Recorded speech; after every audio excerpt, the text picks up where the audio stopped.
Black history is taught like this. You started off as a slave, then white folks felt bad and decided to free you. Then civil rights legislation made you equal. And finally you achieved victory with Obama's election. The end. Of course that is ridiculous. That is the white supremacist version of black history. The end result of this miseducation is that black children are separated from their own people's legacy and historical achievements. Everybody in the world has the right to draw inspiration from their own people's legacy.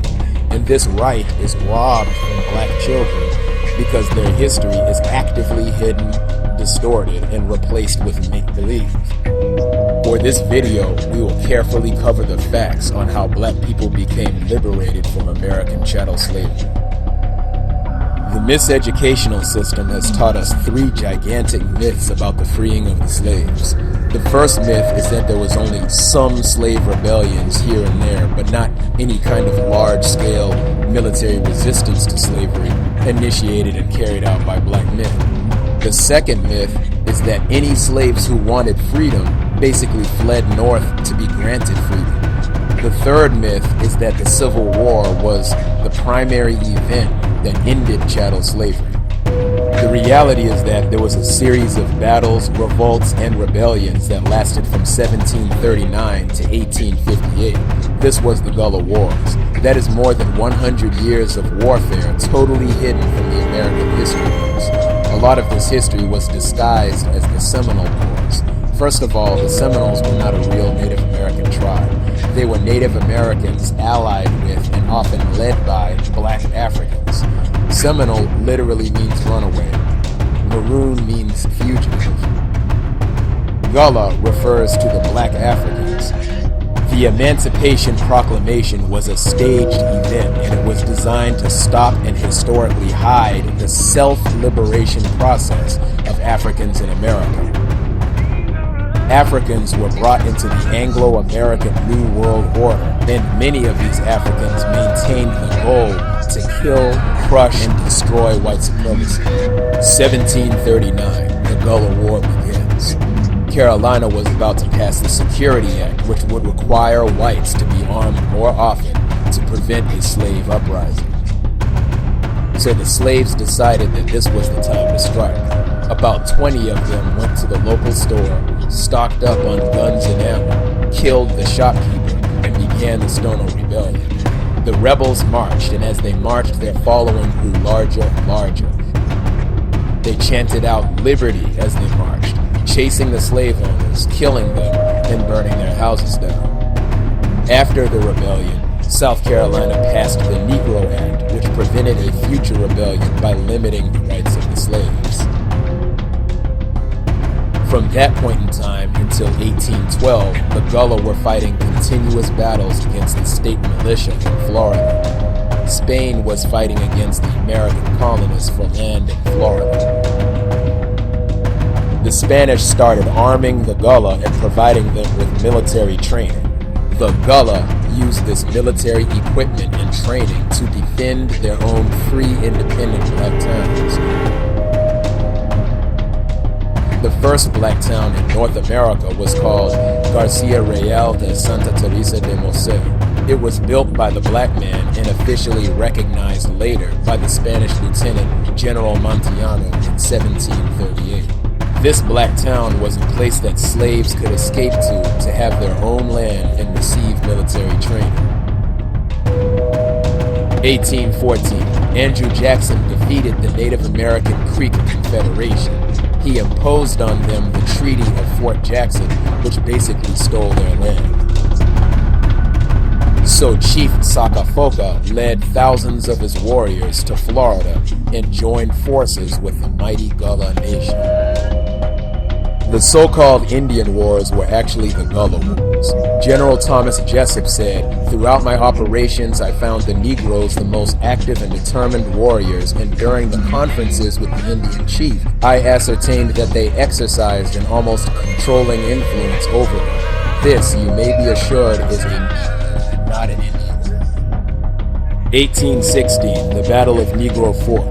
Negro Fort was a structure built by the British and occupied and led by black Gullahs. Andrew Jackson ordered Colonel Clinch to destroy Negro Fort. After they destroyed Negro Fort, Andrew Jackson ordered the torture of the leaders and the enslavement of the black captives. This was a historical turning point in Gullah military strategy. The Gullah leaders who escaped decided that they would never again use the British strategy of fighting from a fixed fortified position. They decided instead that they would return to using the traditional Gullah method of guerrilla warfare, which involved striking and vanishing, luring the enemy into strange areas, the forest, the pasture, the swamp. They had the advantage with decentralized warfare because they knew the land better. As more and more slaves fled south for freedom, thousands of U.S. soldiers died at the hands of the superior Gullah warriors. 1818, the Battle of Suwanee. A stretch of towns along the Suwanee River was occupied by a series of self-sufficient Native American and Gullah colonies.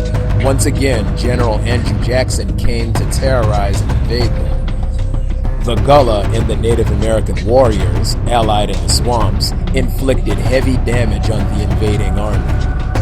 Andrew Jackson was defeated by the Gullahs, however he fraudulently claimed the battle as a victory. After the Gullah warriors and their allies disappeared into the swamps, Andrew Jackson exacted revenge against them by slaughtering a nearby settlement of their women and children. The killing of women and children was the only victory Andrew Jackson achieved in the Battle of Suwanee. This black history was actively hidden. Whenever the word black or Negro or African were mentioned in war reports, the words were simply omitted or replaced with an asterisk. The Gullah Wars were also hidden from the newspapers so they wouldn't scare away potential European settlers. Real American history shows that the black man was destroying the institution of slavery. 1822. The resistance had grown completely out of control of the United States government. In Charleston, South Carolina, almost all the slaves in the area had joined a movement to carry out a massive slave revolt. What white people had not considered is that every time you capture a free Gullah warrior and sell him into slavery, the Gullah warrior will only spread his own knowledge amongst the new slaves he's living with. This rebellion was to be led by Denmark Vesey and his lieutenant Peter Poyas. 9,000 slaves were planning to revolt that day. However, the revolt never actually took place because cowardly black people involved with the movement informed the white colonists of these plans. Everyone involved ended up being executed or sold away to another plantation. 1835, the victory over the King Fort Relief, otherwise known as the Dade Massacre. The reason it was recorded as a massacre instead of a battle was to hide the fact that it was a legitimate military victory for the Black Gullah. Also in 1835, the U.S. Army suffered another defeat at the Withlacoochee River, forcing General Gaines to leave Florida. 1837, Colonel Taylor claimed the Battle of Lake Okeechobee as a victory for the United States. In reality, the Gullah warriors and the Native Americans had already started fleeing the area and spreading the Gullah resistance to other parts of America.